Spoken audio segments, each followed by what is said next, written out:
an architect, and she specializes in research, something that most architects have never even heard of. And her clients are not your normal developer. They're sort of the forward-thinking, future-oriented people like NASA and the Navy. She's taught at MIT, UCLA, Texas, A&M, Miami University, and SCI-Arc. And she's presently teaching at the University of Illinois.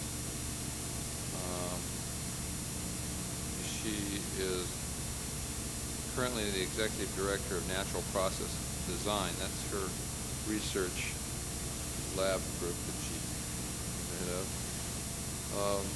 And she does work for NASA, as I said, in the Office of Naval Research and Naval Engineering Lab in National Science. It's wonderful to have Carolyn here. I classify her in the category of a genius, not in everything, just a specific area. And we shall all learn from her this evening. Carolyn Dry.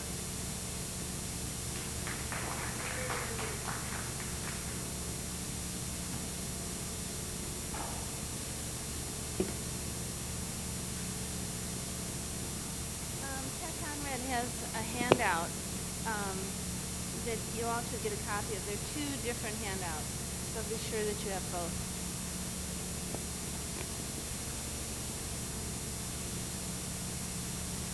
Okay, before we turn the slides on, I'd like to give sort of an introduction to what I think about my own architecture, the kind of architecture that I do. I'm interested in architecture that is not about form, but is about process.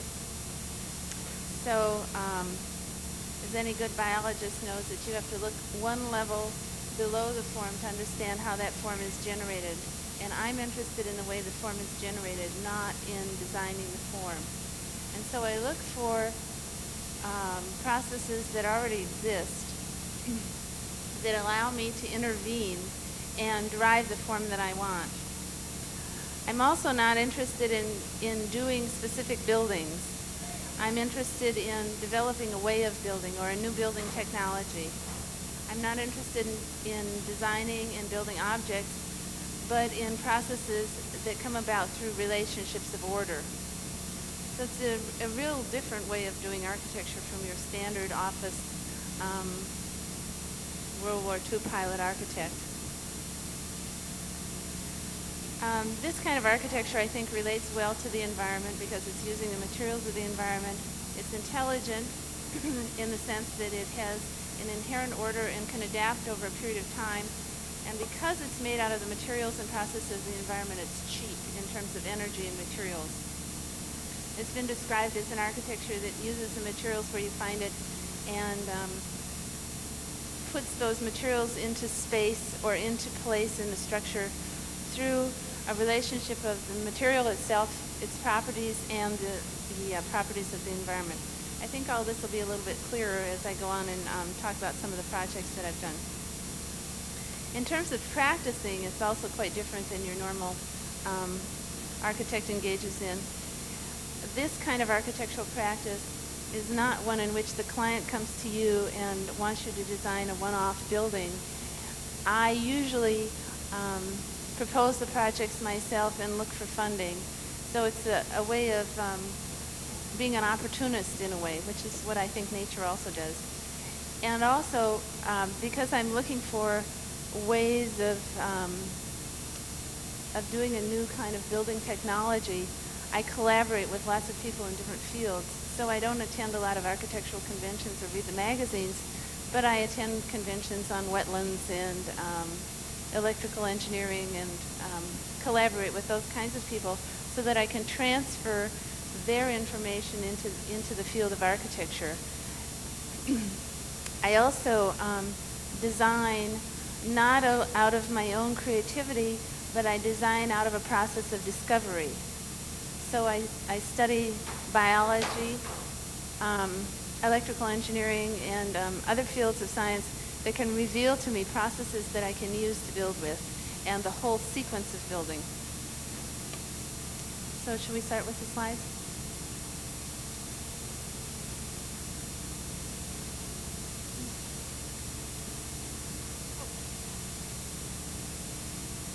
Okay. This way of building with a process over a period of time is also called the cybernetic process. And what that means is that it has a built-in feedback loop. So what I'm looking for when I'm searching for these analogies and trying to discover a process that I can build with from nature, I'm looking for a material that occurs on the site, obviously reducing the transportation costs that you normally incur in building. I'm looking for a material that has some connection with the environment that allows me to place it automatically in the structure. I also want that material to dissolve if it's not utilized, to be able to change its configuration if the environmental forces change over time. And I want it to be intelligent in the sense that it can communicate to itself, make decisions, and then carry out those decisions. So you see a listing there. This was a student project that I gave, and the idea was to search for materials and environments that would allow this to happen. The most simple case, and it's not really a very good way to build, but it's a good illustration, is to think about ice and the fact that ice or water dissolves or freezes, melts or freezes as the environment changes, as the environment gets hot or cold. Also, it places itself in relationship to the environment that's advantageous. In other words, it forms columns that resist gravity. So that's a beginning of a material that does some of these things that we're looking for.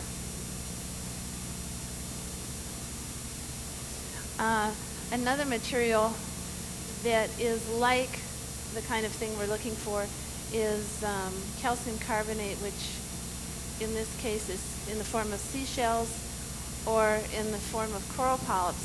And I'm going to talk about, I think it's 5 of my projects that I've done that are examples of this type of building. And this one was a good analogy for some Navy work that I did.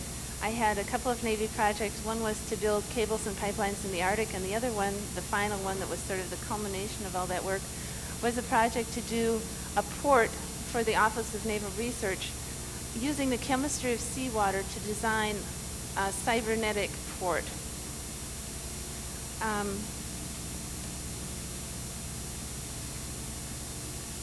So just like your bones or that seashell, the seawater contains lots of minerals and allows you to get out of it minerals to form a structure. The way you do that is to put electrodes in seawater, and just like silver plating, if you turn on the electricity, the gold, the silver, or in this case the calcium carbonate will migrate to the anodes and cathodes and plate a structure in very much the same way that your bones plate out calcium carbonate.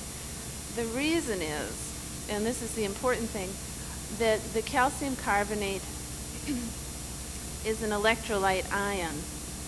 Seawater is an electrolytic medium.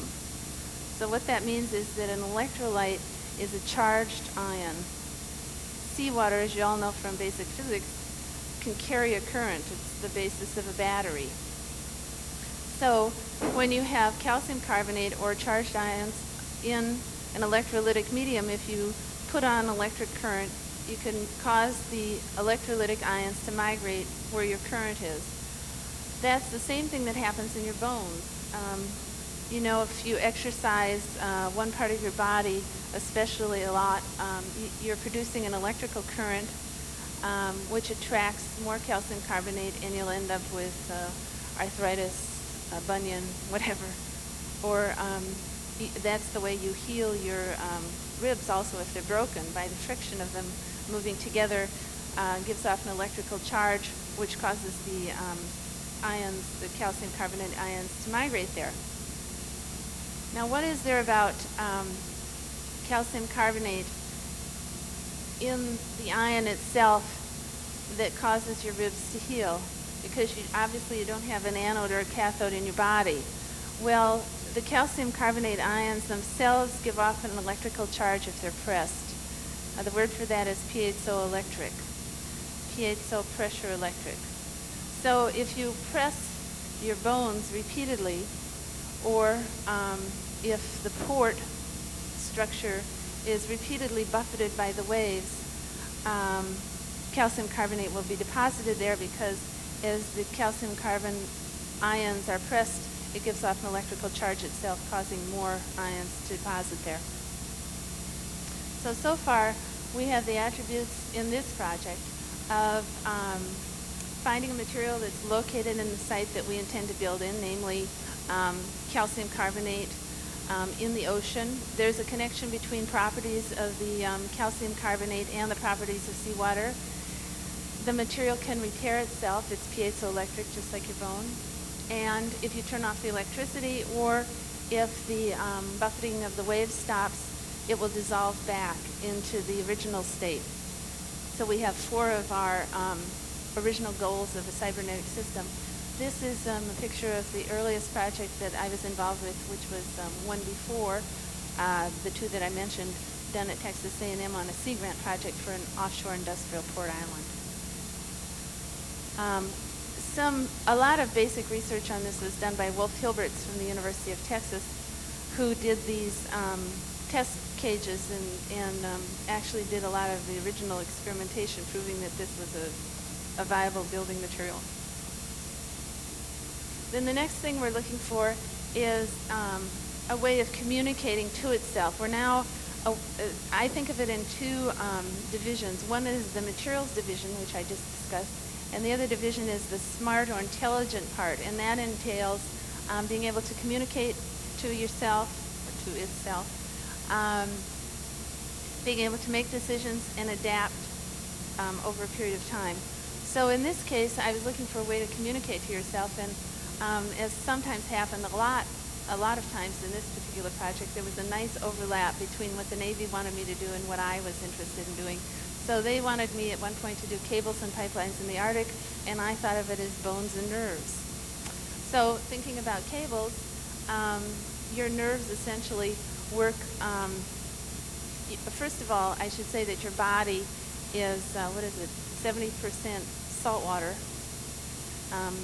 because we evolved from the ocean. And your nerves work on the principle that there is an ion solution inside a charged membrane and an ion solution outside the charged membrane.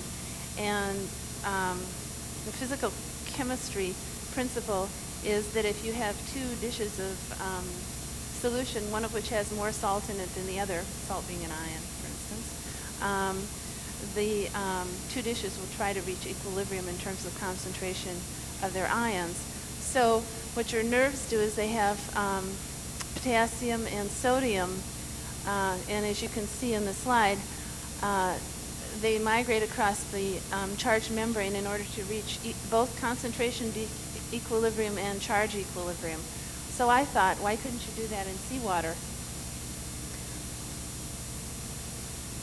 Why couldn't you take a membrane, put some kind of solution inside the membrane that had a different ion concentration than the seawater surrounding the membrane, and as the ions try to reach concentration equilibrium and charge equilibrium by going across the membrane, they lose their charge, just as they do in your nerves in your body.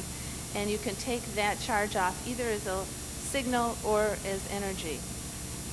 And after I went through that whole process, I found that a man in Israel named Sidney Loeb had done just this, combining fresh water and salty water and taking the energy off as a form of energy production.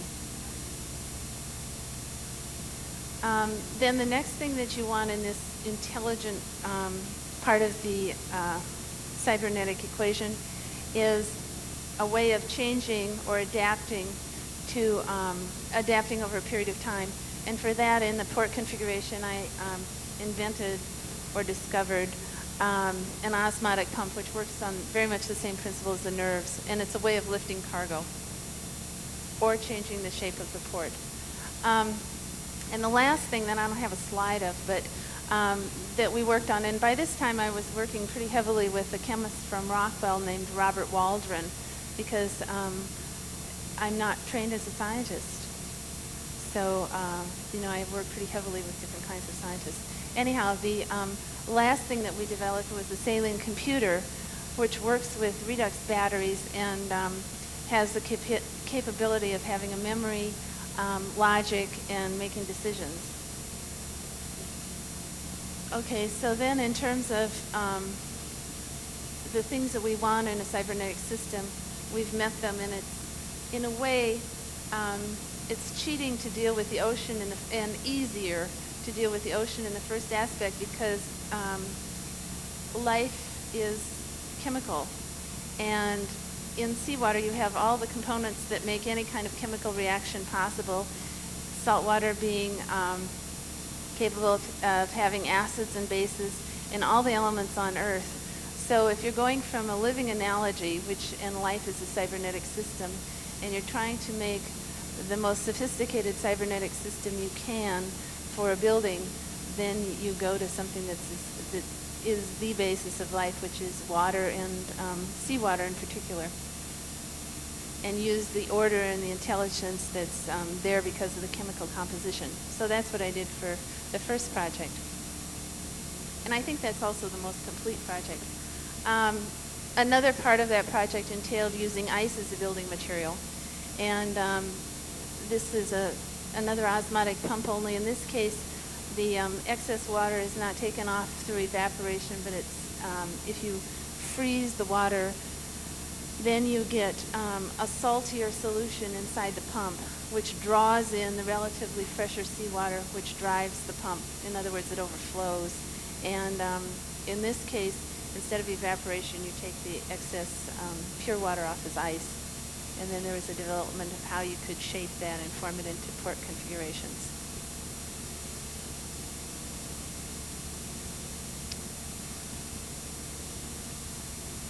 These slides are just to show you that actually I had to do something that looked like a building, even though I was mainly designing the processes. Okay. At that time, it was interesting to me to find out that the same laws that affect water, the things like pressure and fluid flow rate and all the things you see on the right, have their equivalent analogous equivalents in the world of electricity. Voltage equaling pressure, current equaling electrical current equaling fluid flow rate, in the sense that the same equations that govern the principles of hydraulics govern the principles of electricity. And I really should have on this slide also magnetism, because the same laws that the same equations that cover magnetism also cover electricity and water, which was really interesting to me.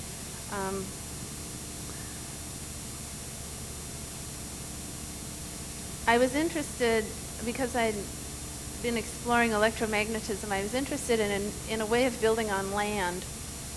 And it seemed to me that one obvious way to start would be to look at electromagnetism. And in my first sort of swipe at it, I was enamored of the idea that the electromagnetic field diminishes or increases as you go away from the Earth, and would be a good way of countering gravity if you wanted to build. And also I got into electromagnetic jacks and all that kind of thing. But I wanted to find a sponsor. I like to do research that has a funding potential and allows me to follow my own bent towards trying to find cybernetic systems. So in this case, I narrowed it down pretty much and decided to come up with a design for an adaptive building known as an earthquake-resistant building, something that has to adapt rather quickly. And it's just a piece of the overall process that I described before. But I thought it was quite interesting just because it was a start in using electromagnetism, and I'm hoping to do another proposal to NSF by January, covering sort of a broader scope on this. But the idea was, there's an old Faraday principle that if you take a metal pendulum and you swing it back and forth through a magnetic field, it will slow itself down because it becomes internally magnetized within the material itself. And I thought, gee, for a building that's shaking, you know, if you had a magnetic field, you could slow down some of the motion. Well, this is a process of elimination sometimes, in the sense that I come up with an idea that I think should work, but then somebody that really knows the numbers says that's a great idea, but there's not enough force there to really do any good. And that's what happened in that case. So what we finally ended up doing was saying that the magnetism would act as a control device to hold the building together until an earthquake came by of significant size that you wanted the building to move differently, different parts of the building to move differently, so that you could save certain portions of the building. So in this case, we proposed, and I proposed this with a large earthquake design company, because they're going to do the experimentation. I don't have the equipment. But the idea is to take permanent magnets on the ends of floors. You do lift-up construction. Instead of attaching the floors solidly to the frame, you attach them with permanent magnets that hold it there until you get a 6.5 earthquake, at which time the floor slides free of the frame and moves at a different rate than the frame does. Essentially, it's suspended and slowing itself down through the action of friction. It can be thought of as like a suspension bridge. So the idea is that you could save the contents of the floor during a severe earthquake, and also reduce the design size of the frame that's required for the building.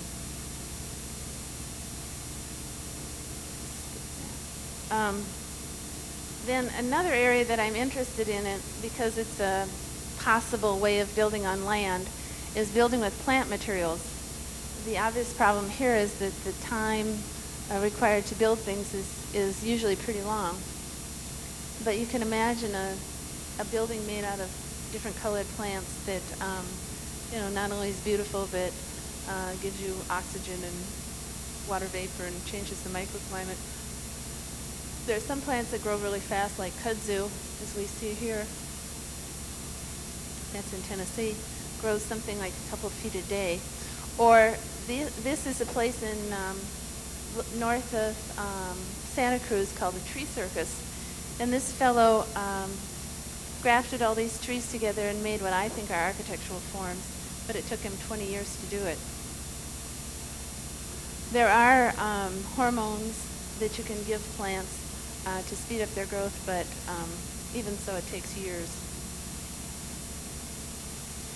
But there are a lot of attributes about this kind of building that I like, in the sense that it, like your body, adapts to environmental stresses over time, puts the cambium of the tree down where you need it, is able to sense. There's a current given off from one side of a tree to another. There are a lot of advantages with the time elements, the one that's the killer. Then I'm also interested in finding a way, again working from analogy, of building with earth material and extruding that and trying to have a cybernetic system. In this case, you have termites, which have a quite elaborate structural system of venting and then heating the brood chamber with fungus that grows there. And so you can think of the possibility of extruding soil, some soil mixture in coil shapes, and then having large structures in that way.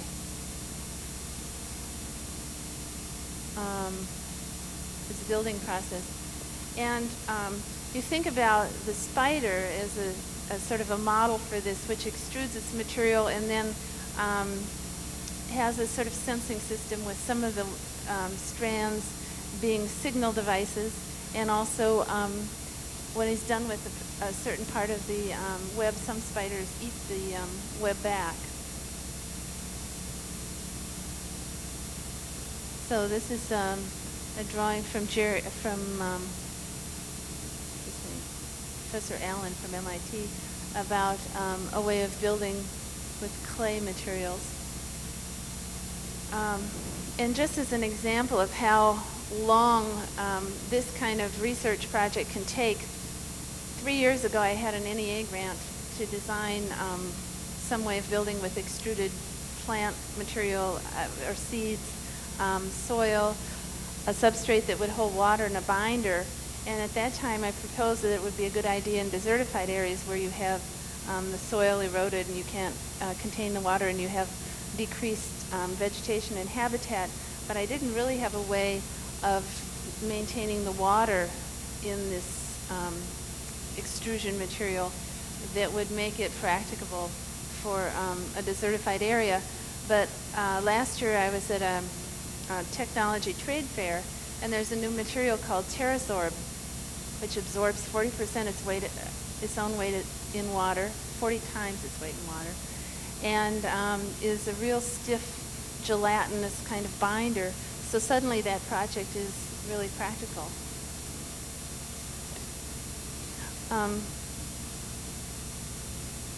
Now I'm going to go rather quickly through a couple of these projects, but they're in the same vein. This is a project that I did for NASA on the design of a habitat for the moon. And the reason I think they were interested in sponsoring this kind of research is that they know that obviously they don't know how to build there. You can't import your building methods from Earth, just like the Navy knows essentially that they can't build in water like you do on land. So since I had done the work for the Navy on building with materials and processes where you find them, they hired me to do this. And this was a shorter study, it lasted 6 months, and the idea was that you would melt the oxide ores there, which give, if you melt them, you get glass and you get oxygen. So you trap the oxygen, blow your shelter, use the glass thickness to protect you against cosmic radiation, and then use the oxygen as the basis of a breathable atmosphere. You have to bring up nitrogen because there's no nitrogen up there. And you either have to get hydrogen from other rocks or you have to bring up water. So there are real limitations on building on the moon, but this represents, I think, a good start. I don't know if you can see that, but this is a further development of it.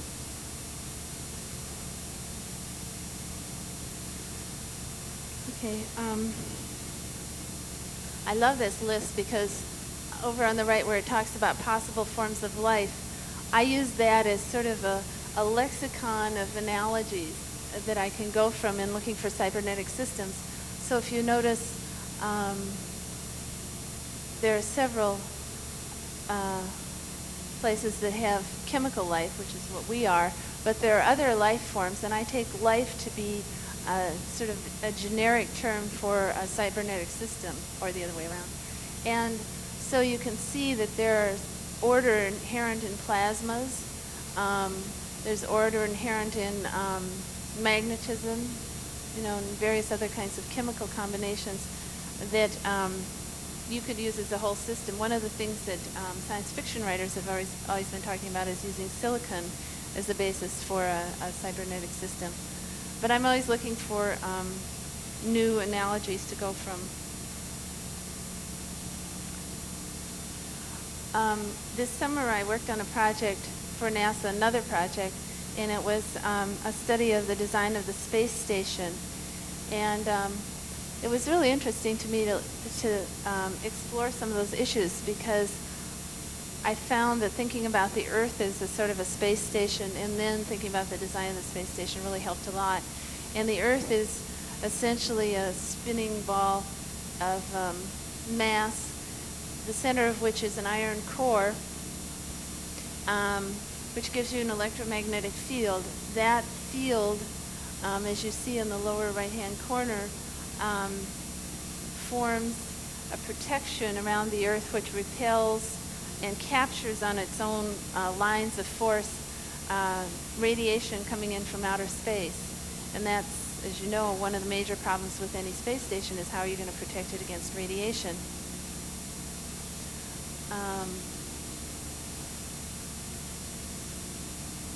So in the one of the proposals that we came up with was spinning the space station, creating an electromagnetic field around it in the process of spinning, and using that with some beefed up measures to repel radiation, to give you artificial gravity, and because of the magnetism, giving you a docking potential.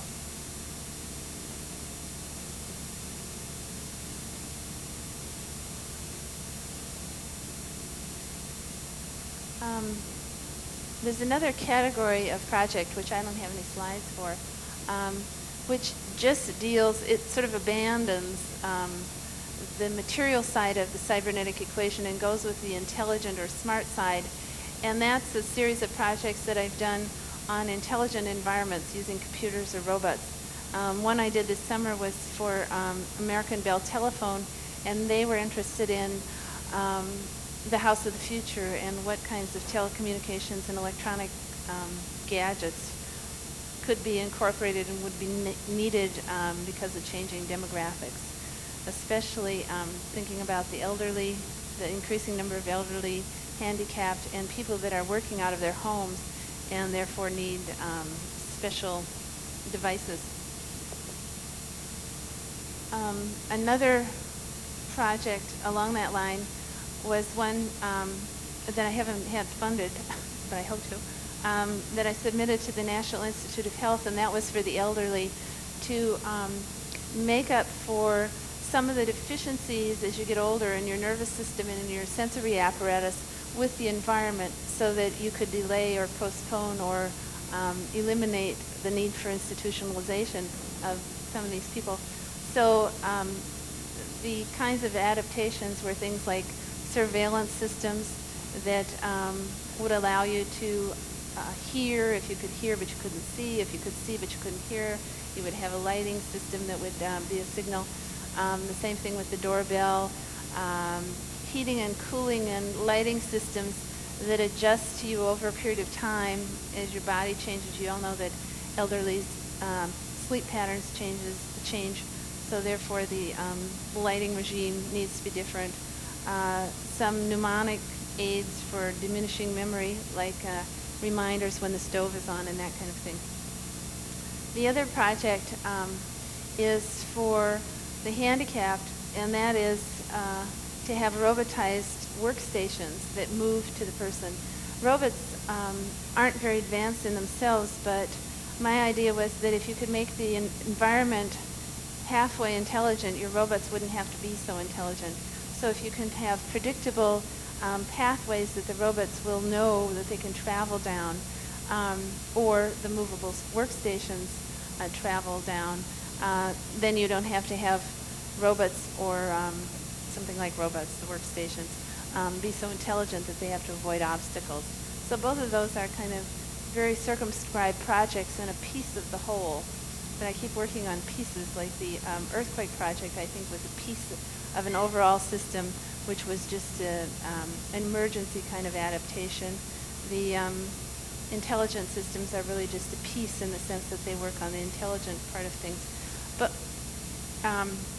in conclusion, I'd like to say that I think that what all these projects are about is the fact that we're moving at this time towards an intelligent environment that adapts to the organism.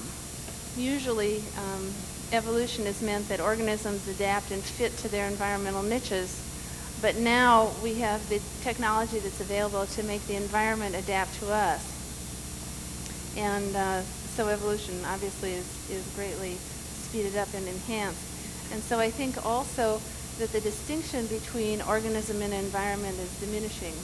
So really, I think you can think of television and the telephone and computers and all as extensions of your senses, your brain, the car extensions of your legs, as it's almost a cliche by now, but also genetic engineering as a way of incorporating the environment into your body. And these projects that I've been talking about are a way of making the environment intelligent and trying to make it as cybernetic and therefore lifelike or organism-like as possible. That's it.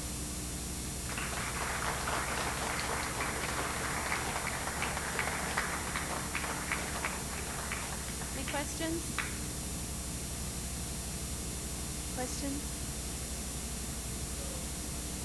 Question? I know I can't see a thing. Right.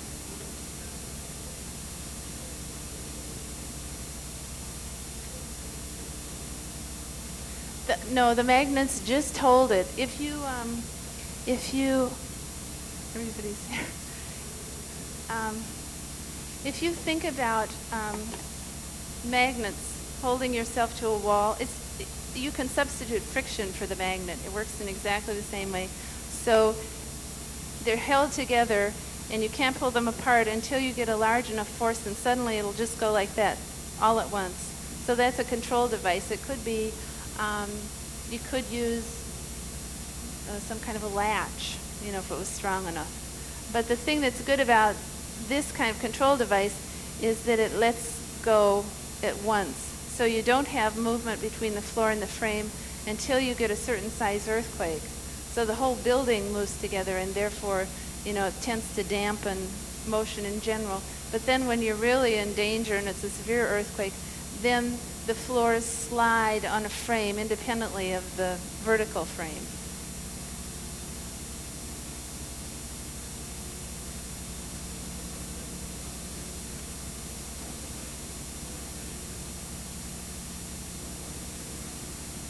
Environment's more intelligent. Yeah.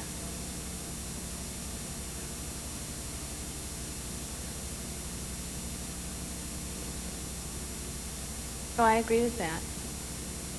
I think that the environment's intelligent, especially the atmosphere and the oceans.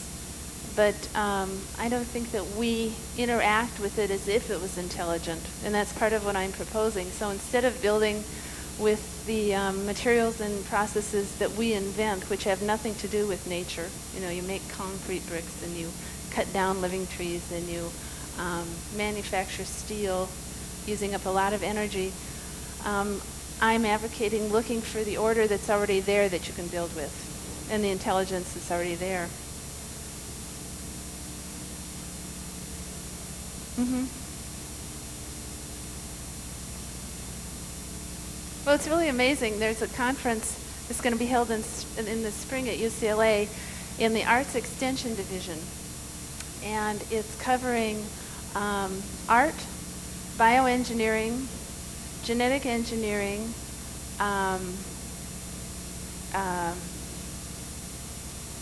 this kind of architecture, and art. And the theme is that the development of the 20th century that's the most important is something like genetic engineering, where you discover a biological process and then you intervene in that biological process in order to get the form that you want. And I'm helping organize it with this woman from UCLA Extension in the art division. And the theme is that all of these are basically the same. Genetic engineering, bioengineering in your body, like implanting bone material that then your body takes over. And then there's an art form from some people in San Diego, all of which are looking for biological processes that you can intervene in and then get the art form. So the art form is not created from scratch, but it's an altered natural process that gives you the form.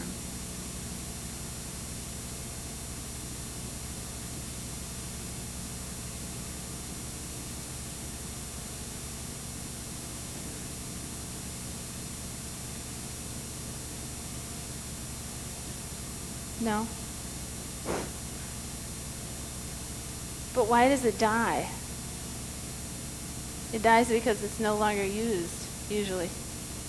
So your bones dissolve because you're not exercising. So if I think that we should build an environment in the same way, so that if it's no longer vital, then we don't have to spend lots of money tearing it down, but it dissolves back and gives its nutrients or minerals back to the pool. Trees are another problem, but I'd like to build with trees, but it's too difficult because of the time and because of the dying.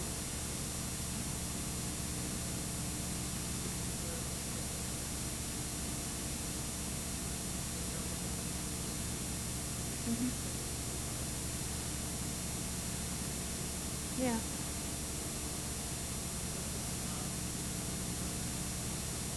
Oh, that's the space station.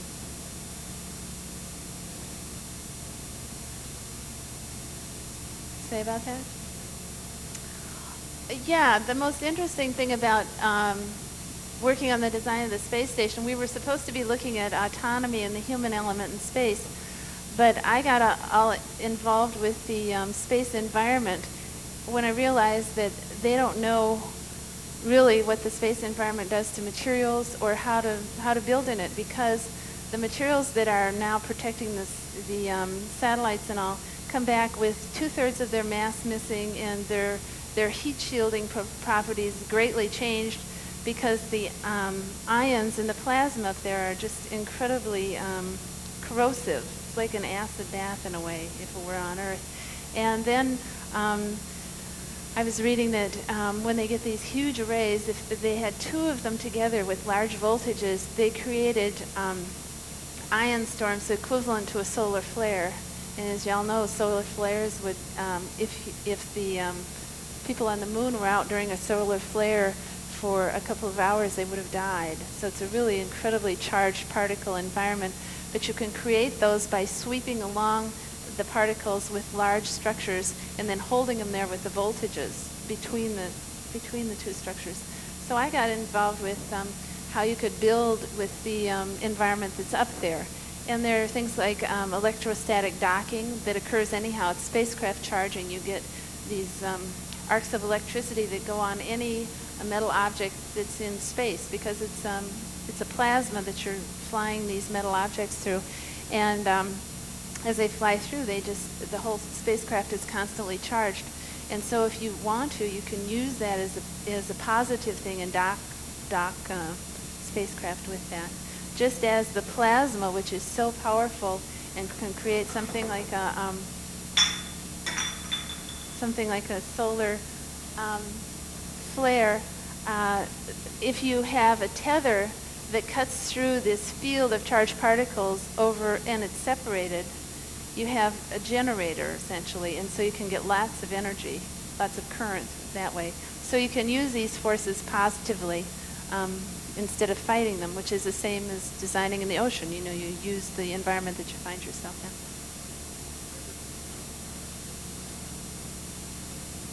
Drive.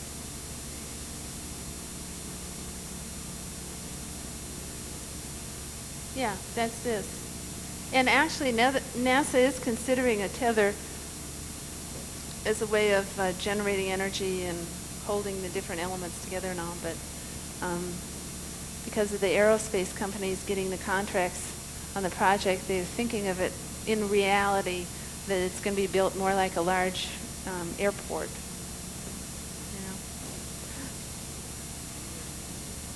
You know. Ames, Stanford.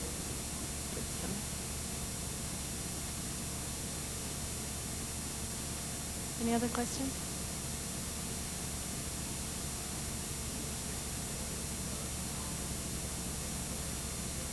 Right.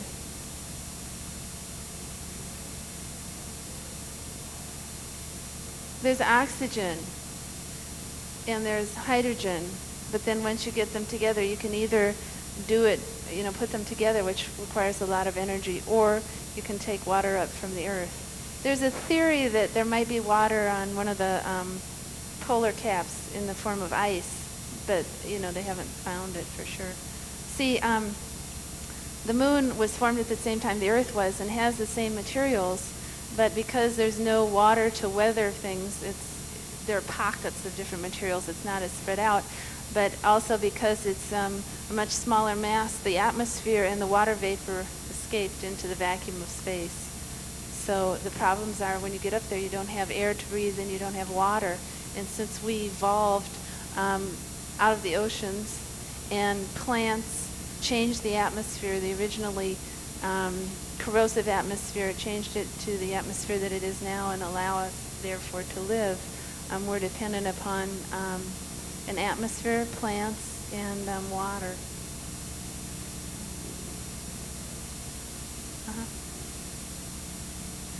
What are they made out of? Glass. No, if you melt sand, you get glass. Okay, so what we're doing is melting oxide ores and you get glass. A guy at UCLA named McKenzie did a lot of studies on that and what the properties of the glass are. The main thing is you need a shelter, and you need it rather quickly because you have to protect against solar flares.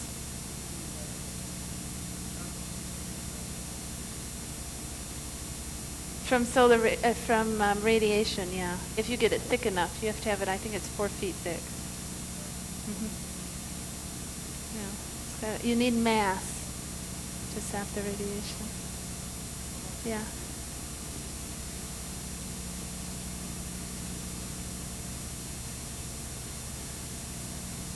Oh, to protect from sunlight? You mean the strong sunlight?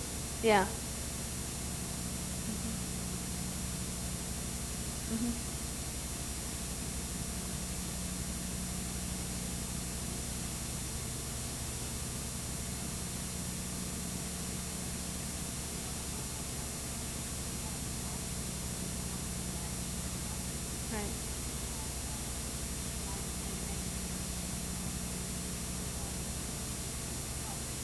Right.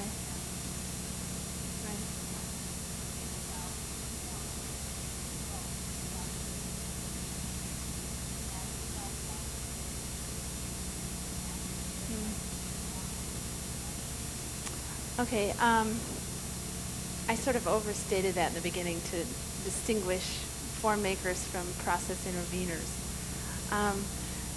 But I think that our notions of beauty and form to a large degree derive from our experience with nature. The forms, the sense of proportions and all of that. And the forms that you get with this are, natural forms.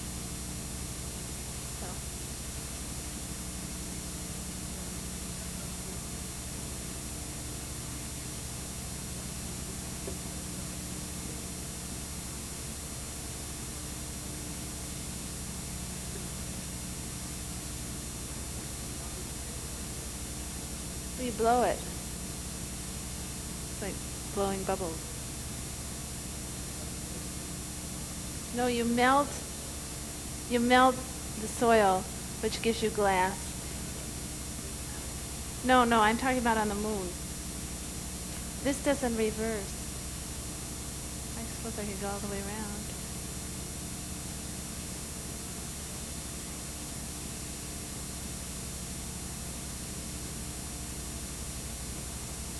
Can you get the one of the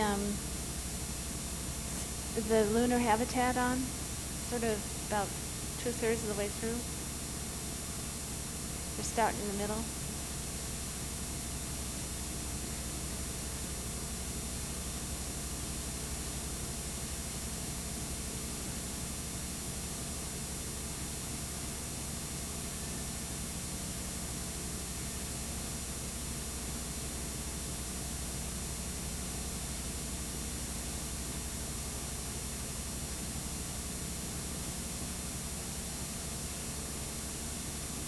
The other way? Oh, there. One back.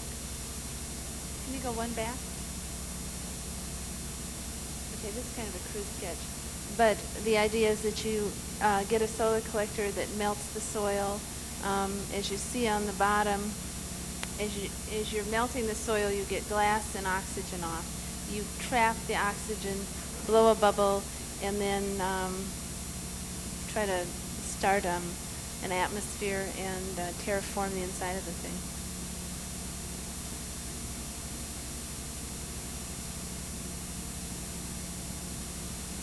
Any other questions? I think I should quit.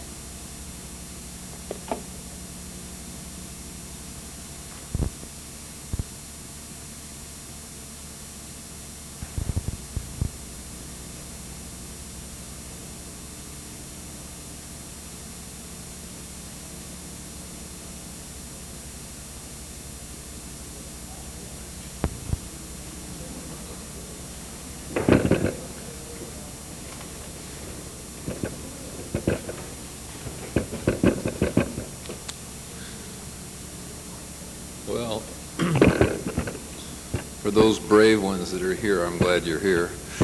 And my name is Glen Small, and it is my pleasure to introduce our guest, Carolyn Dry. Carolyn is an architect, professor, and research specialist. She's presently teaching at Virginia Tech and is the director of the Center of Materials Research in Architecture. Formerly, she taught at the University of Illinois, SCI-Arc, UCLA, MIT, Texas A&M, and her recent projects include a lunar base for NASA, development of indigenous materials for the Army, harbors and communications out of natural material for the Navy. Standing back and sort of analyzing her position in the field, Carolyn is pursuing a unique role in architecture. It's rather a very cutting edge that because it's really dealing with new materials. New materials has always been one of the favorite things that architects deal with. But besides just producing buildings with new materials, she is doing it with a deep conviction of being in harmony with nature. I'm very proud to introduce an amazing person and friend, Carolyn Dry.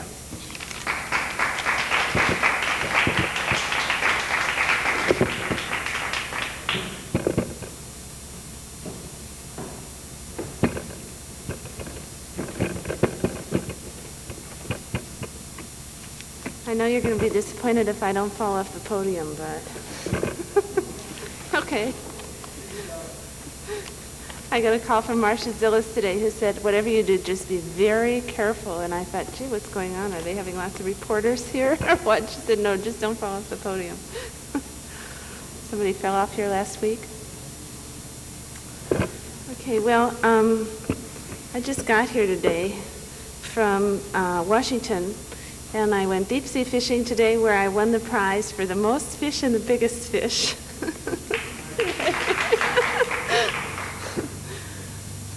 9-pound halibut.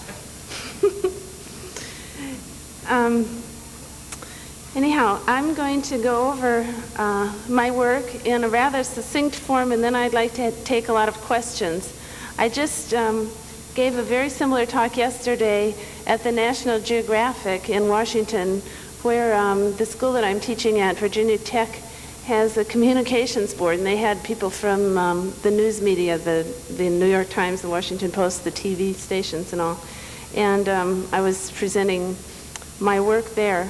So I thought today if I'm going to present this, I'd rather do it to an audience that gives me some feedback rather than just getting up there and having applause and then leaving. So maybe we could start with the slides.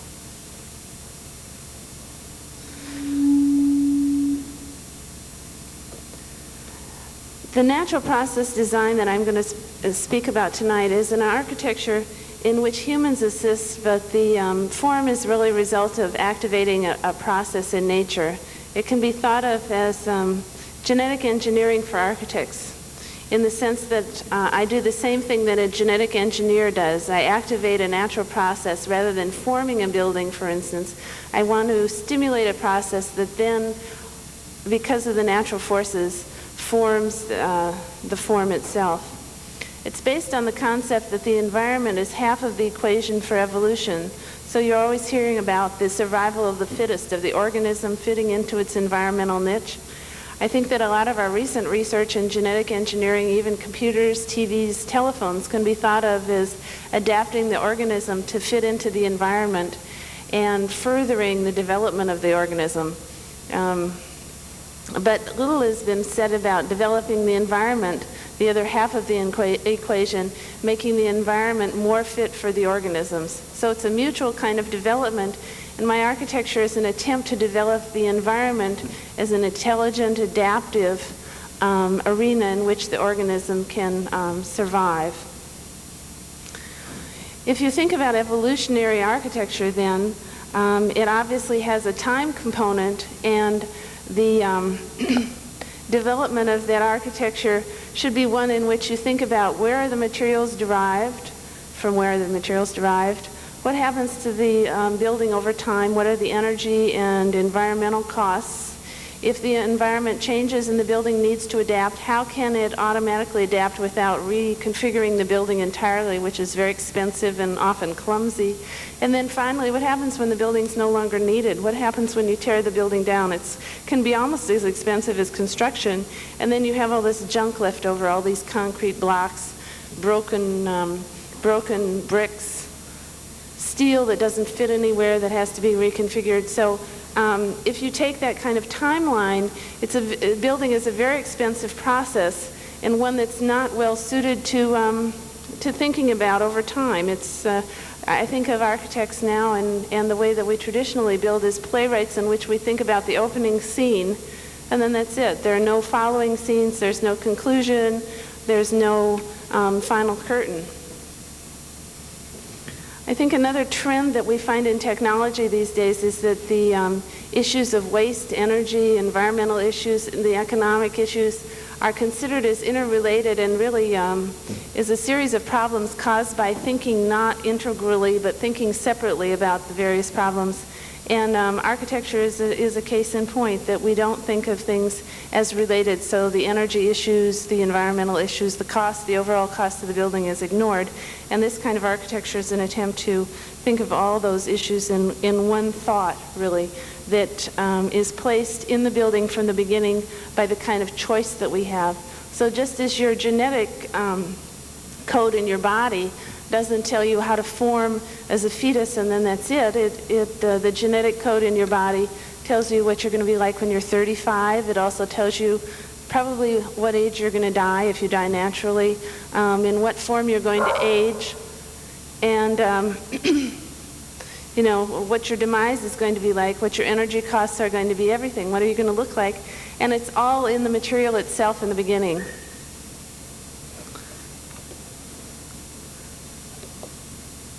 Okay, so the simplest example that I can think of for this kind of building is to use the example of ice. What I try to do is for the material that has this time factor built into it, I look for a material that has some property that has a conjunction with a property of the environment. So in the case of ice, you have a material that freezes and melts depending upon the change in temperature. Okay, so on the one hand, you have the properties of the material. On the other hand, you have the properties of the environment. And at their juncture, you have the capacity for human intervention. In this case, it's spraying water in North Dakota in the wintertime and forming icicles. Okay, then the ice forms icicles, which are a natural response to gravity, which can be thought of as columns. So we have the first principle of designing with natural processes, which is to use a material which occurs naturally in the environment, and to secondly find a property of the material that has a conjunction with a property of the environment, at which point we can intervene. Okay, so when you're trying to find a material that has at least those two attributes, the best thing to do is to look for an analogy, because nature and other organisms have been around for a long time building in this way. And instead of searching for a long period of time sort of blindly, it's much smarter to go to something that's already worked out an order in the environment. So when I got a project with first Sea Grant and then with the Office of Naval Research to build ports in the ocean, I thought, well, instead of building and looking for ways of building that are just random based on the materials of the environment and the environmental properties themselves, look at something that already is surviving and being able to build architecture in the ocean. And the best way of doing that is to look at the coral reef. There are three ways of building structures naturally in the ocean. One is volcanic activity. Second one is mangrove swamps, which attract the soil and the mud and then solidify it with an acid secretion from the plants. And the third way is coral reefs.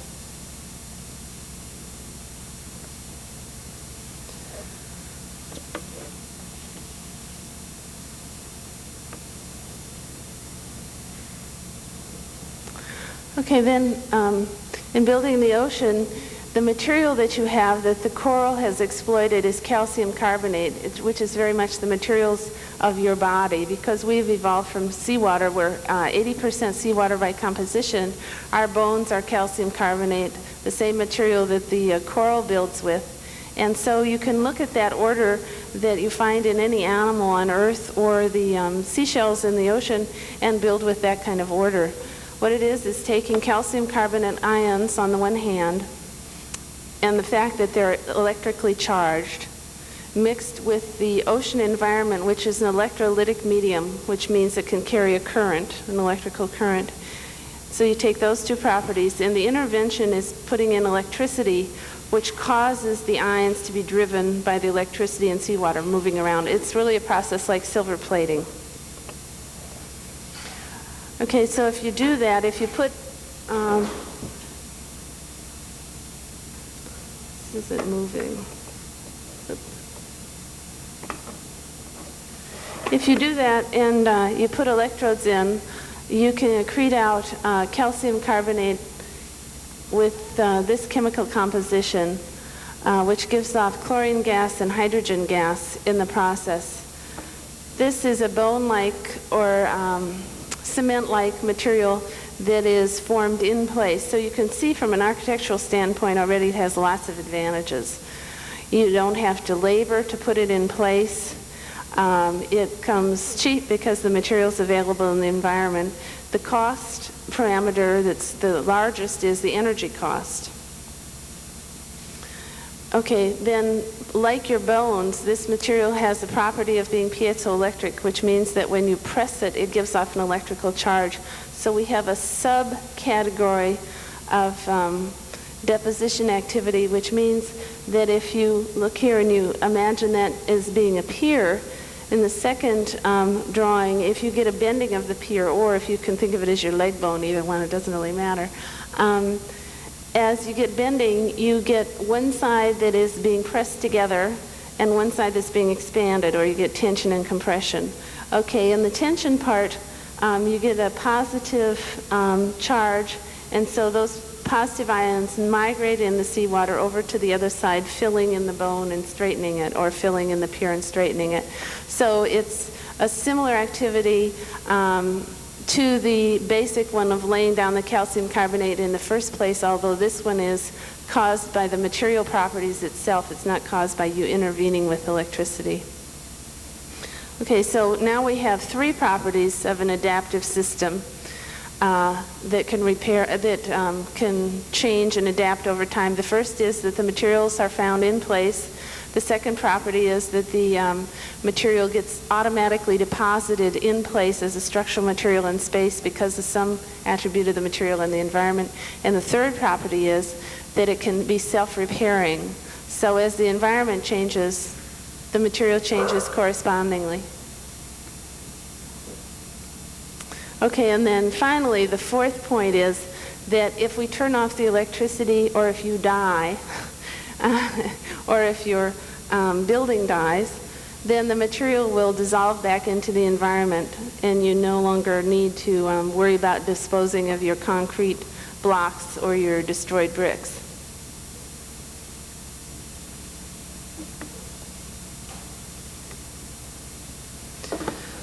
Okay, so those are the four attributes of an intelligent material. As Glenn said, I'm head of a research center now at Virginia Tech on research into architectural materials, and I think it's somewhat a misleading title, but it gets us some research work. But there's a second part of this work that is equally important, and that is to have not just an adaptive material, but have an overall intelligent building system. And I'm not going to explain a lot of this because it's sort of another whole series of things, but what that means is that you would like to be able to sense what's going on in the environment, communicate to yourself, decide what to do, and then carry out that action. So if you think about your own intelligence as an interaction with the environment, you can think about having a hot stove. You touch it, so you sense. You communicate it to yourself via your nerves. You decide, lift my finger off the stove. And fourthly, you act. You pull your finger off the stove. So there are 4 attributes of that. What we did in this Navy project is, first of all, sensing we sort of ignored because the Navy's done a lot of that. In terms of communications or nerves, we did a series of cables with ions going across the charge membrane, which again works very much on an analogy of a body. As the ions go across the charge membrane, they give off a charge or a burst of energy, which can be taken off either as electricity or as a signal. Then, in terms of being able to make a decision, we had a series of redox batteries, which was really like a low-level chemical logic. And then finally, you could change the configuration of the port by lifting different sections for offloading of the ships with osmotic pumps.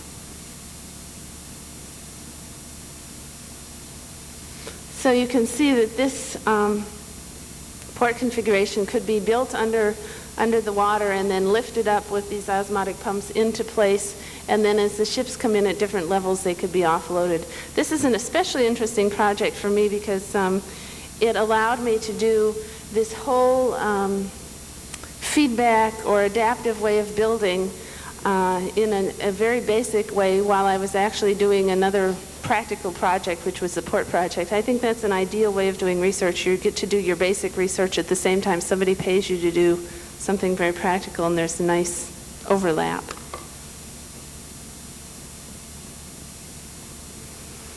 Okay, so if we're talking about building an environment that promotes the survival of the organisms, and we're talking about humans and animals, you have to talk about plant life. Plant life, and this is kudzu, which I like a lot because it grows very fast.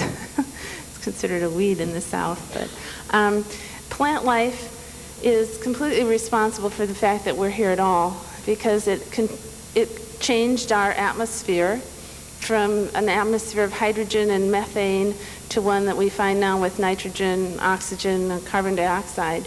Plant life is the only major way of fixing the energy from the sun, which of course now we use as petroleum products mainly.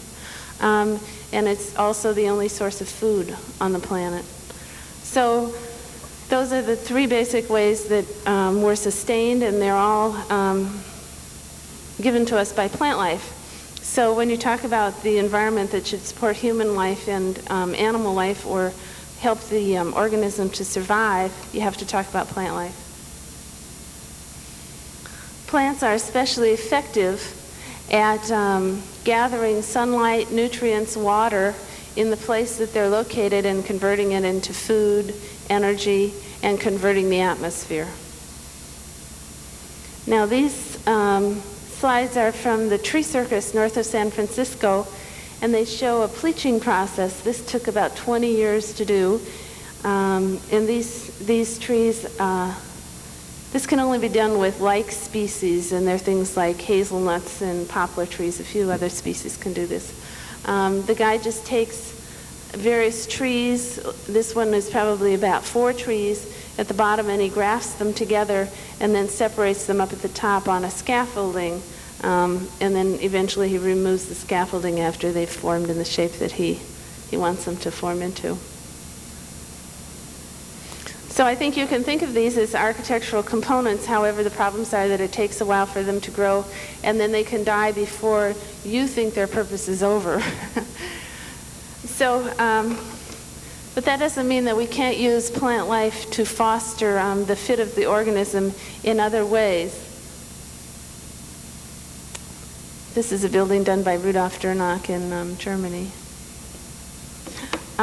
So, for instance, if we take a damaged ecosystem like desertified areas in the Sahel in Africa, I think that we can restore some of those areas by the use of architecture.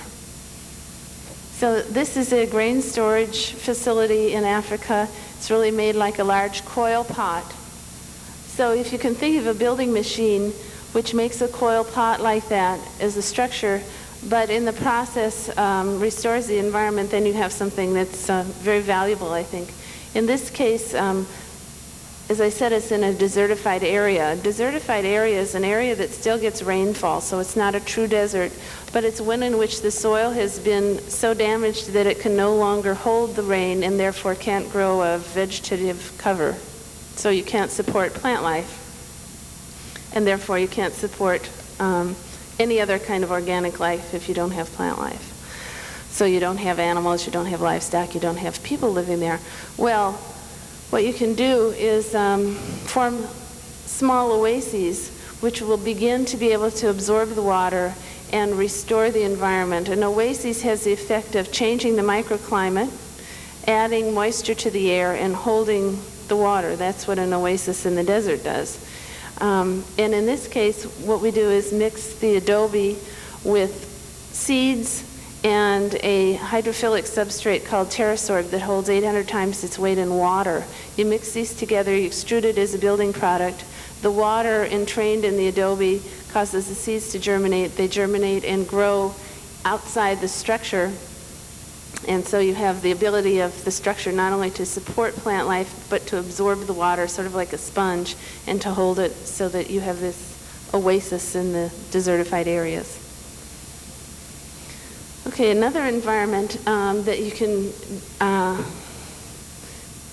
encourage to do something that you want is a very hot, humid environment in which you have monsoons. Now, this project was done in a recent project that I did for the Civil Engineering Research Lab at Urbana, Illinois. It was a year-long project, and what they wanted was a way of building in hot, humid, and hot, dry climates using indigenous materials. So that's the very beginning of the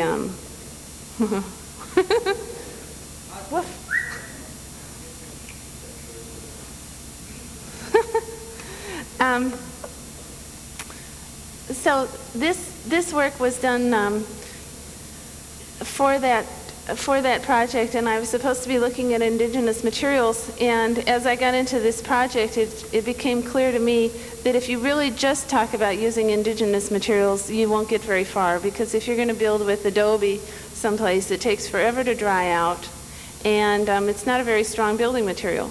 So what you want to do is figure out some way of enhancing the material so that it's strong, it dries faster, and still you have the advantages of not using a lot of imported materials and a lot of energy. So these are really attempts to use enhanced indigenous materials.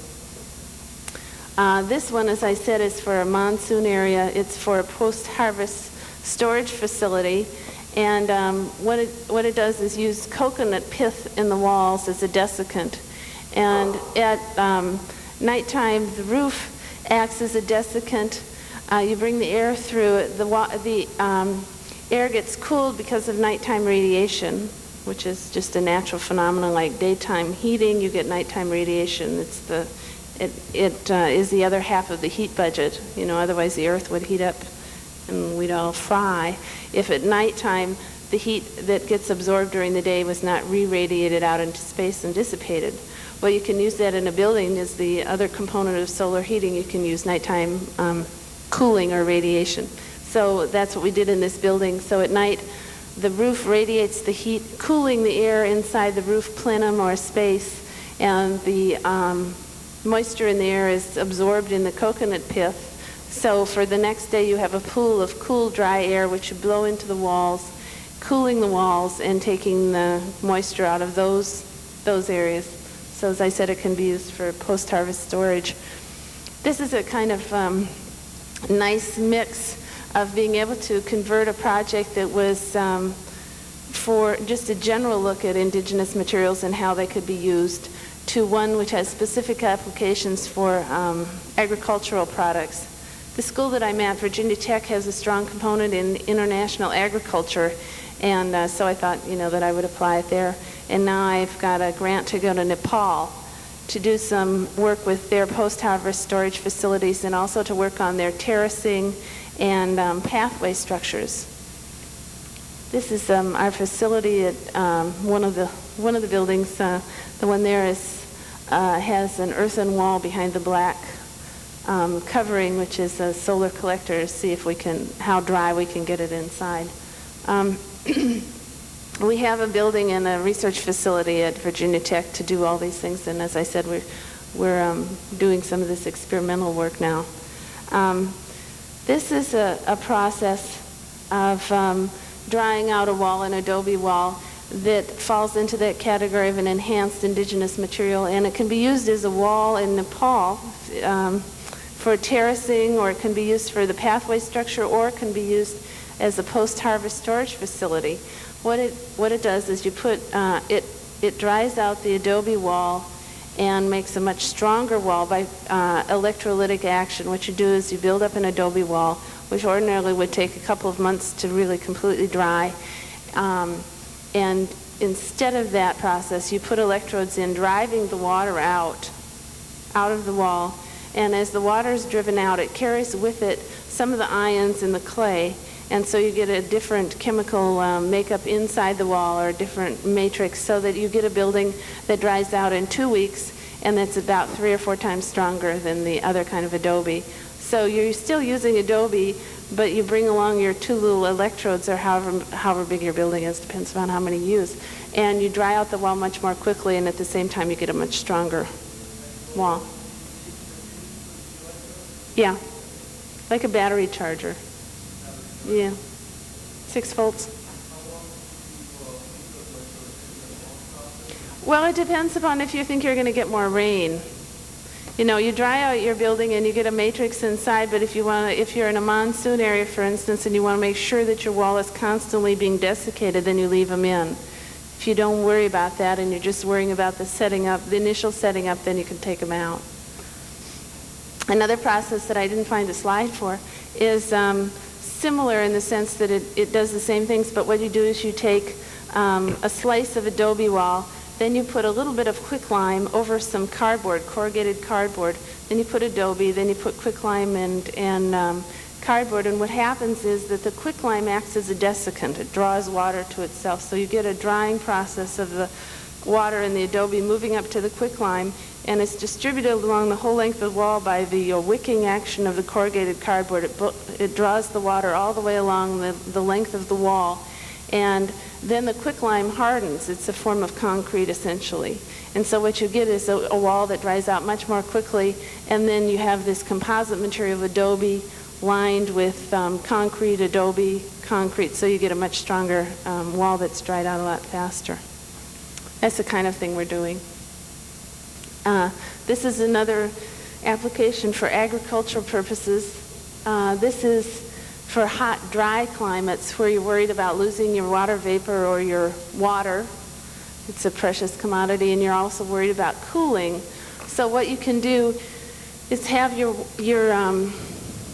water for your livestock in a pond enclosed in a plastic bubble so that your water doesn't escape.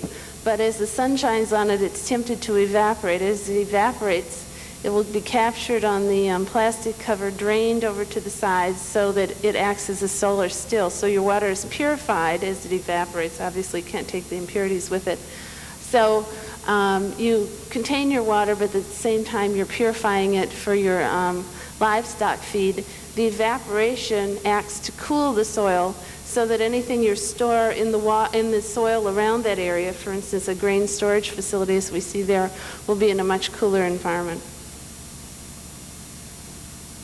So this is another case of using the design to mitigate some attributes of the environment so that it will be better for survival of organisms.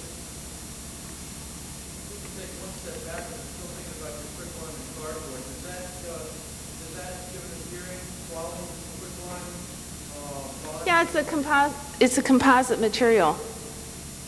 The whole idea is to try to build with the bulk of the material where you find it, but you bring along something else that is going to make it stronger, set up faster, be cheaper, longer lasting.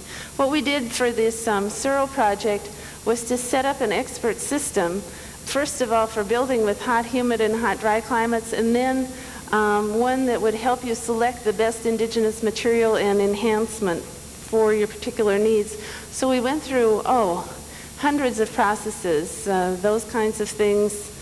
There was a process using bamboo in which was found that bamboo is a good building material, but it has a couple of problems. One is that it gets attacked by biological organisms and rot, and also it doesn't bond well with concrete. Yet it's great in terms of replacing steel as reinforcing. So what you do is you dip it in sulfur, and then you dip it in sand again. The sulfur deters rot and biological organisms. The sand makes a rough exterior which bonds well with the concrete. So that's a little bit more expensive, but it makes a cheap local material, available as a very good building reinforcing material. So anyhow, we took all these different processes and we put them in the computer and said, okay, now what are the attributes in terms of how long does it take to set up, how much labor does it take, what's the cost of the enhancement, what's the cost of the material, how much training do you have to give to your laborers, lots of different parameters. And then if you come to me and you say, well, I'm in a hot, dry climate and I have these materials available and I don't have very many laborers at all, and I don't want to spend much money, but I have lots of energy and I have lots of capital equipment, for instance, then I'll tell you which process to use. It's quite interesting. Use of the computer, really. I'll talk about some of our more current projects at the end, and one of the things that we're doing now is buying a whole computer system, so that's a whole new game. And sometimes you don't get to do the whole process. Sometimes you get to do one part of the process. So a project that I've been working on for a while now is the design of an earthquake-resistant structure. It's one which doesn't use indigenous materials or indigenous energy, but it adapts to a sudden change in the environment, the earthquake change. And so, you don't always get to do the whole string of things over time, but sometimes you just, pick out a part of it. Or in this case, you use computers, so you're not really using natural materials, but you're within the same idea of trying to enhance the environment for the organism. In this case, you have a situation of somebody who's either elderly and suffering sensory diminution or memory loss, or a person who's in a wheelchair and can no longer move about as much as possible, or even somebody who's immobilized in a bed. And the environment can be thought of as the other half of the equation in this very specific case, in which the environment can become more intelligent, more sensorially aware, or more mobile. So in this case, what we did is, and there's a lot of work going on in this area now. It's really a hot area just because of computers, really. What you do is, for the elderly person, you make the building intelligent. So if they can no longer hear very well, you have the doorbell flash. If the children are worried that some burglar is going to get in there and bother them, you can have a surveillance system. You can have an automatic system that turns off the stove if they forget to. If they don't take their pills, you can have a nag that says you forgot to take your pills. Or if older people change their sleeping habits, and the lighting is very important, you can adjust the lighting scheme so that it appears to be different than it actually is, so that people can sleep better. If you have somebody that's in a wheelchair, you can have this whole console, or work console, or entertainment console come to them rather than having them move to the particular place in the environment. So you can get these ultrasonic strips in the floor, and you can think of these workstations or entertainment stations as robotized parts of the environment that are moving to them. So that you can think of the environment really as an extension of your senses and your brain and your capacity for locomotion. Okay, then this is a project that I did for NASA on the design of a lunar base, and we're going to be picking this up next quarter and working on another grant from them. And if you think about a lunar base, it's really in a way the opposite of building on land, because you have no atmosphere, you have no water, and you have no plant life. So if you think of, if you know that is, organisms from the earth, we're partly seawater. We're 80% seawater by volume because of our history of being from the ocean. So we carry that around with us. We're dependent for survival on the atmosphere as provided to us by plants, and we're dependent for our energy needs on plant life for food. Then when you go to the moon, you have to recapitulate your environment for the organism. So what you do first of all is try to encapsulate whatever environment you bring up with you. So you bring up an atmosphere, you bring up food, you bring up water. And you have an atmosphere, you have a protection that holds all of that in, some kind of a pressure vessel. And this pressure vessel has to protect you from cosmic radiation. Our atmosphere acts to protect us since there's no atmosphere here. Then you have to make some alterations, which is a very thick mass that keeps out cosmic radiation, and meteoroids, if you're going to be hit by a meteorite. So then you have to, though, minimize the amount of material that you bring up, because the largest cost, of course, is the mass that gets pulled away from the Earth's gravitational field and then gets deposited up there. So you want to be able to build with local materials as much as possible on the moon. So what we did in this project, in these drawings, this is from the Chicago Tribune article that they did on me based on a drawing by Marsha Zyliss, who teaches here, that she did for me. Anyhow, in this project, what we did was look at using solar collectors to melt the soil. When you melt the soil, you get glass, just like you do on Earth. And then you can blow it into a thick bubble configuration. And glass is much better on the moon than it is on the Earth because there's no water vapor. And water vapor is largely responsible for the brittle activity of glass, or the cracking and sudden fracture that you get in glass on Earth. And then within that sort of camp, then you can start to recapitulate Earth's evolution with chemoautotrophic bacteria that eat soil, essentially giving off gas and forming the basis of a food chain like you had on the Earth. And from there, you go into sort of a terrarium effect where you have membranes that exchange gases between animals and plants, and until you get the right proportion and that kind of thing.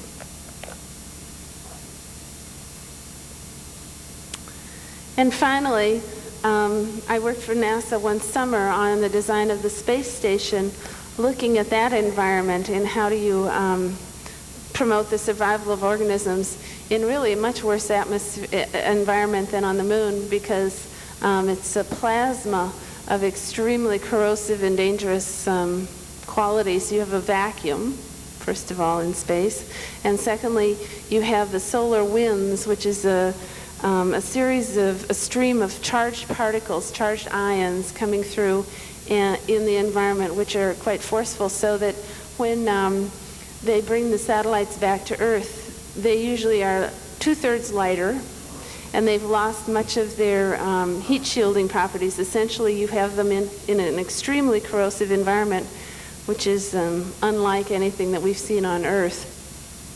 So when NASA thinks about doing the space station, I think that they tend to think of it as an airport in the sky, because a lot of the people from NASA are pilots or ex-pilots. But really, you have to think of it as a completely different environment, a very dangerous one in which we're sending people. So some of the later things that they're doing with the tethers and some other environments, I think, are much more appropriate to the fact that we're building in space where you have no gravity and you're in a vacuum. So if you think about, if you were an organism evolving to fit a niche, which is space, you probably would be something that utilized a free-floating kind of form that wasn't very structural at all, because there's nothing to resist, there's no gravity to resist, that moved in some way that with very small movements could accomplish a great deal, which is what the tether systems do. Maybe we could have the lights on, and I'll just talk a little bit about the latest projects that we're working on. Could we have the lights? Anybody there? Pardon? Okay.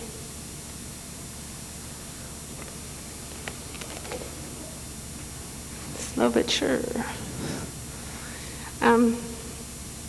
Let me talk about 3 areas that I'm working in now at Virginia Tech, and then I'd like to take questions. The first area is in international work, because the university has a big thrust in that area, which primarily has to do with agricultural buildings, which I showed you. The second one is to go back to some of the Navy work and apply it in a different form. The Chesapeake Bay is heavily polluted with essentially fertilizers that are phosphates and nitrates, and so what we're doing is, with Sea Grant, if we get it funded, is to attract the phosphates and nitrates to a form and then use it as an artificial reef for fishing. And what you do is you put bacteria that eat nitrates on a sponge, so they purify the water from the nitrogen point of view, and then phosphates are filtered through an ion filter system, and both of those materials are then used as the fertilizers to grow seagrass. And any object that you have in the ocean becomes a site for fish gathering, feeding, and breathing, because it gets coated with slime, which is the basis of a food chain, and so the slime, supports other sea life, and so the fish go there to feed. Then the third area that we're getting into is expert systems, based on the project that I did for Searle.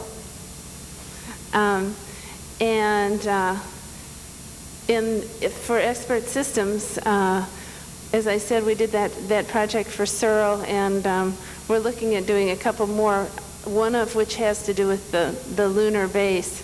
We're doing this lunar project next quarter, and we're going to do 4 kinds of simulations on the computer, the first of which is to try to match the materials of the moon, which are all soil materials, with the building materials to find out.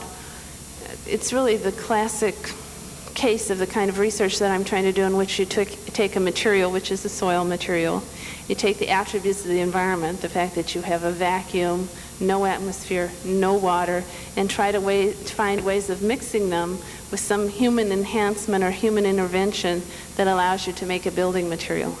So that's what we're going to be modeling. That's one of the things. The second thing that we're going to be modeling is looking at the material and energy flow-throughs of the overall base, so that we can study, how much water do you have to bring up to get a viable amount, so that you're not spending all your time running back to the grocery store, essentially, so that you can get a base that becomes economically and energy and material-wise independent.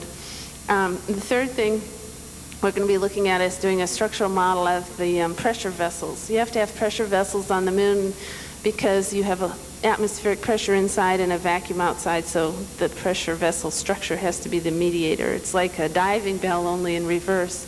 In the ocean, you have a lot of pressure outside and not much inside. On the moon, you have a lot of pressure inside and nothing outside, essentially nothing. And the fourth thing that we're going to be looking at is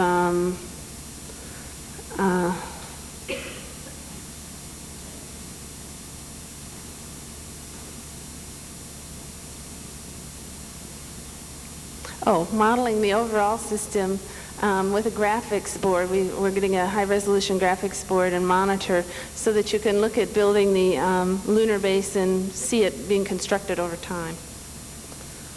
So those are the 3 large areas that we're going to be working in at Virginia Tech, at this Center for Research in Building Materials. So I'd like to take questions. Abby, do you have a question?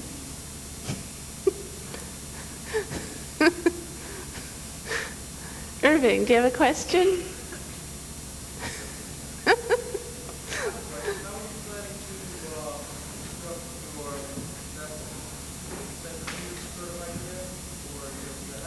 How to model them? We're going to do that on a computer. Oh, on the moon? Okay, well, what we're planning to do is blow glass bubbles. Because you have a vacuum outside, what you can have, it's like a giant bubble blowing machine, essentially. Now, the problem is to be able to stop it when, so that you don't get, when your bubble bursts, So what you have to do is have a match between the viscosity of the glass and the pulling effect of the vacuum.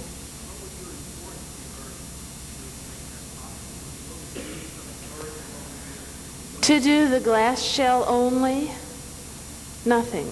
Well, the only thing that you really need to import is the aluminum or the reflective surface to be able to capture the sunlight, shine it into a spot, and melt the soil, which is fairly easy to do. The sun's a lot hotter on the moon because you have no atmosphere as a mediator. But other than that, you don't need a lot because you've got the material there and you've got the capacity for blowing it. Now, if you ask me, what do you need to import for a base? That's something else. What you really need to import from the base is all the things we need to survive. You need water, you need gases, and you need food and organics, primarily.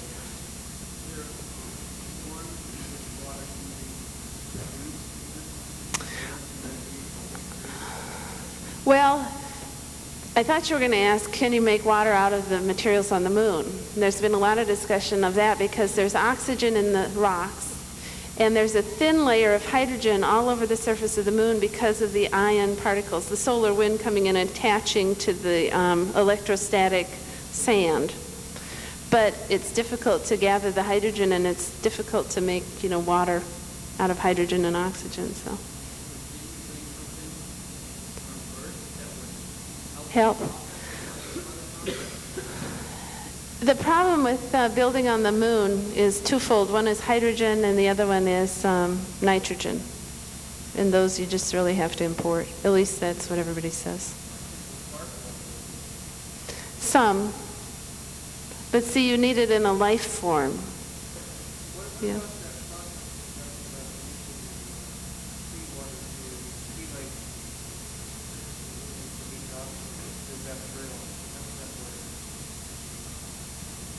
Well, I think you got a couple of things mixed up, but what we're talking about, the chemoautotrophic bacteria.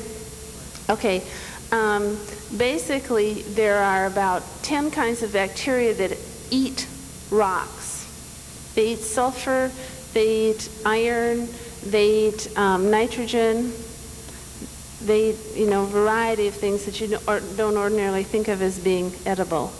And then they give off gas in return. So bacteria give off a lot more gas proportionally than we do, for instance. So you want to use bacteria, first of all, to convert the soil, to eat the soil, to change it into something organic as the base of the food chain. And secondly, you like them because they give off an atmosphere, a gas. Yeah. Well, they give off carbon dioxide, they're bacteria, but if you get CO2 out of soil, it's a way of converting soil into gas and food, and that was done on Earth. I didn't bring my slides to talk about this, but the origin of life really on Earth is, life as we know it anyhow, is due to bacteria that learned how to do basic photosynthesis. And then these bacteria became symbionts in plant cells. They're now known as chloroplasts that do the photosynthesis. And then this guy at Illinois has shown that the same bacteria can sort of switch hit and become the symbiont that can do the food use in a plant cell or the mitochondria. So the one bacteria learned how to do both things, essentially, both halves of the equation of making food and using food, and is now incorporated in the plant cell and the animal cell. It's interesting. Okay.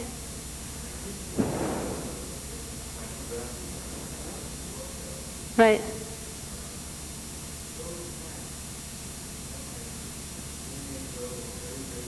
Taller.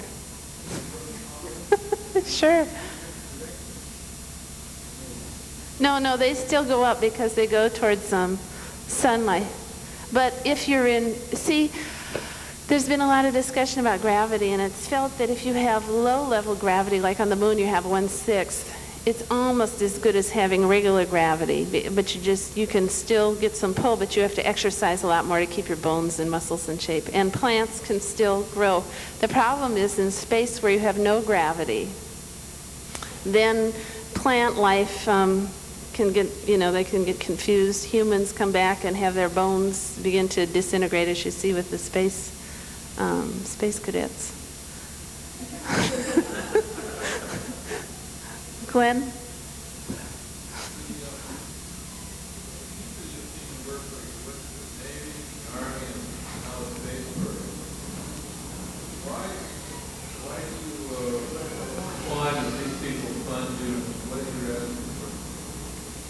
Okay. The reason I work for them is because they are the most experimental. The reason they're the most experimental is that they know that they don't know how to build in their environment. So NASA knows that they don't know how to build on the moon. The Navy knows they don't know how to build in the ocean. And the Army knows that they don't know how to build in, Peru or wherever. So they're much more experimental. So that's why I work for them.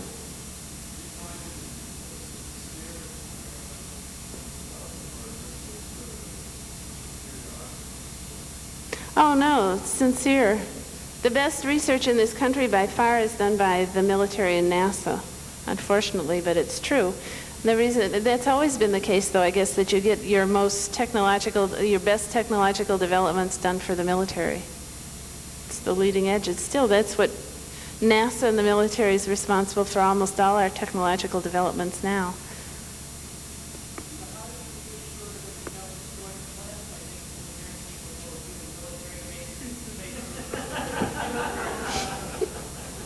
Is that God?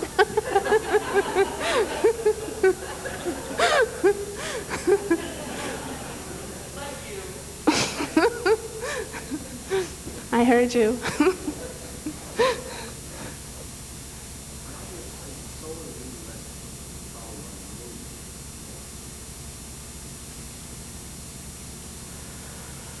It isn't.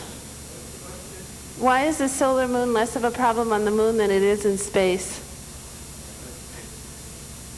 No.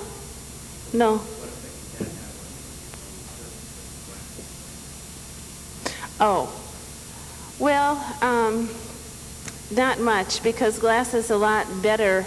You have to think about what's good in terms of corrosion. If you think of outer space as essentially corrosive, almost acid-like environment, it isn't, but it has some of the same properties of dissolving materials. So you think now what, and corrosion has to do with ion exchange. If you just think of the chemistry lab on Earth, okay, and you think of corrosion, what material do you put corrosive solutions in? You don't put it in steel, you don't put it in iron, you don't put it in plastic, you put it in glass. And it because of the ion exchange, glass is really an inert material, much more inert than those other things. So it's the same principle on the moon. It's much more inert, so it's not going to get attacked and corroded like the aluminum of the space vehicles that we use now, or especially of the satellites.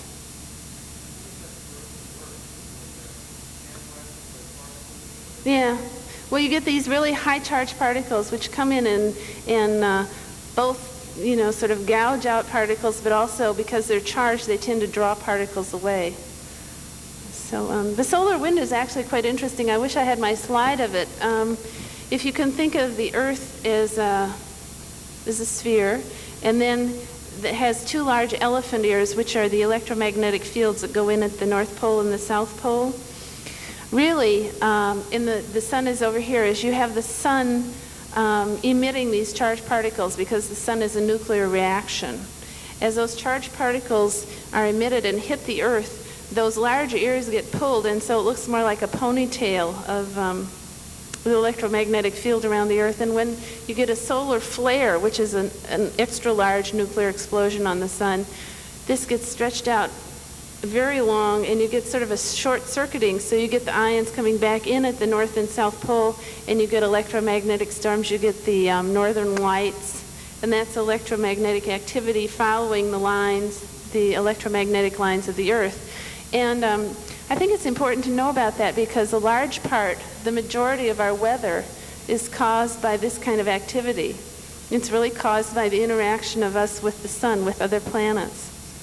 So it's quite interesting. And then when you get eclipses, one of the things that happens is that if you think of the Earth as being here and you get the moon in the way, then these charged particles are deflected, and so it affects your electronic communications and all.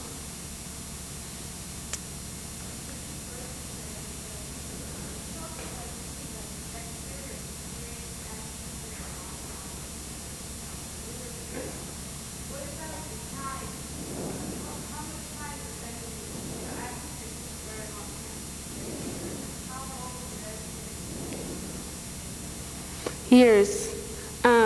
What you have to think about with the moon is in time sequence, and you think of, first of all, putting up something like a base camp that you can survive in, like, you know, like going camping. And then in the longer term, you think about, now how can we really change or terraform, it's called, the moon so that it begins to be life-supporting on its own.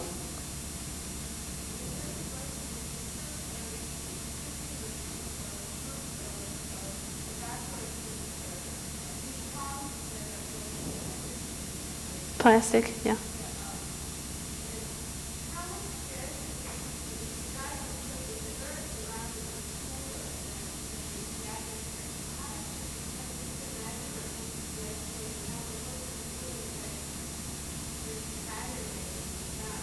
Okay, first of all, there's one principle that I didn't talk about, and that is that if you go down, 6 feet in the earth, you get a mean annual temperature all year long, which means that in Los Angeles, what would that be?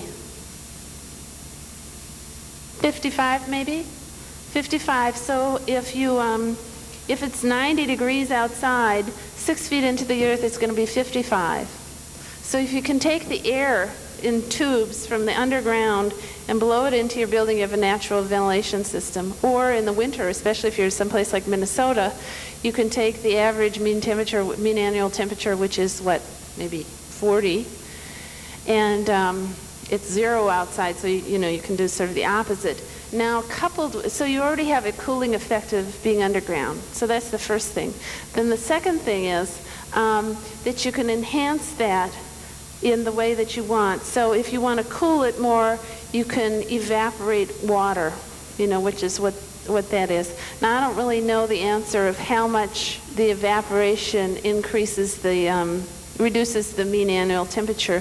There's some research that was done at the Weizmann Institute in Israel that's quite interesting, that says if you put, if you dig like fence post holes in the earth and you fill them with a sleeve of water, that you have a solar collector on the surface, you heat, if you want to heat, for instance, you heat the solar collector water, put it down into the earth and cycle it back and forth, you can increase the temperature of the earth a large amount, like 20 degrees or something. So there are enhancements to the general principle, but the general principle is your major, you know, driving force, and then you add on to it either heating or cooling.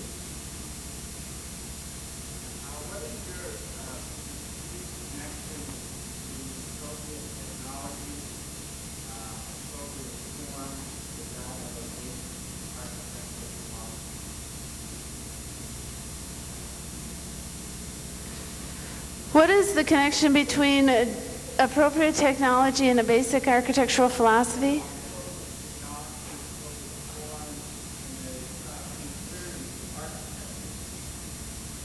Well, I think that I tend to ignore the current concerns of architecture. I think it's, I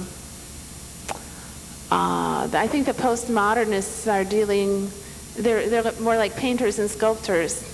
And I think that that's a dangerous kind of thing to be doing in the environment when the environment is so crucial, and the way that you build in the environment is potentially so costly. So if you take Charles Moore's buildings, and analyze their costs over time, you know, they become 20, 30 times more costly than they are, you know, than the initial building costs.